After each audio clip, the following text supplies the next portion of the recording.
Central jail کے قریب Kashmir road پر واقع معروف سپر اسٹور چیزپ پر لگنے والی آگ بے قابو ہو گئی۔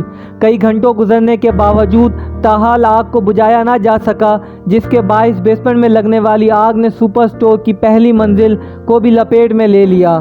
عمارت کی بیسمنٹ میں لگنے والی آگ کے دھوئیں سے 4 افراد بے ہوش ہو گئے، جبکہ ایک شخص دوران علاج دم توڑ گیا۔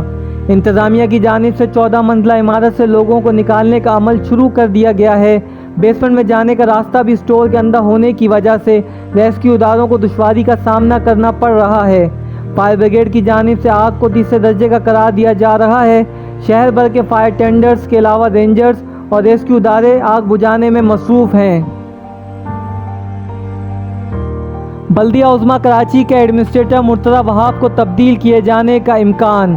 ذرائع کے مطابق سابق صدر آصف علی زرداری سے MKM رہنماؤں سے گزشتہ روز ہونے والی ملاقات کے بعد امکان ظاہر کیا جا رہا ہے کہ بلدیہ عظمیٰ کے ایڈمنسٹریٹر مرتضی وہاب کو تبدیل کر دیا جائے گا۔ بلاول ہاؤس کے اجلاس میں اتفاق ہوا ہے کہ کراچی کا ایڈمنسٹریٹر MKM کا نامزد کردہ ہوگا۔ مجرم آ کر بیٹھ گئے ہیں، یہ سارے وہ لوگ ہیں جن کو بہت پہلے جیل جانا چاہیے تھا۔ سابق وزیر اعظم عمران خان کا تقریب سے خطاب۔ عمران خان کا مزید کہنا تھا کہ سانحہ ماڈل ٹاؤن پر شہباز شریف اور رانا ثناء اللہ کو اس وقت جیل میں ہونا چاہیے۔ ان لوگوں کو شکست دیں گے تو پاکستان اوپر آئے گا۔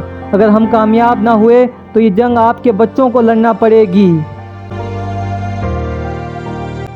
ملیر پولیس نے ایک کارروائی کے دوران ہائی ویز پر ڈکیتی و رہزنی کی وارداتوں میں ملوث 4 رکنی کروڑا گینگ کو گرفتار کر لیا۔ SSP ملیر عرفان بہادر کے مطابق ملزمان ہائی وے پر قائم پیٹرول پمپ، ٹرک شاپ پر ڈکیتی کی 20 وارداتوں میں ملوث ہیں۔ ملزمان کے قبضے سے 4 عدد پستول اور واردات میں استعمال ہونے والی کار برآمد کی گئی ہے۔ گرفتار ملزمان میں شاہ نواز، رفیق، صدام اور کرم شامل ہیں۔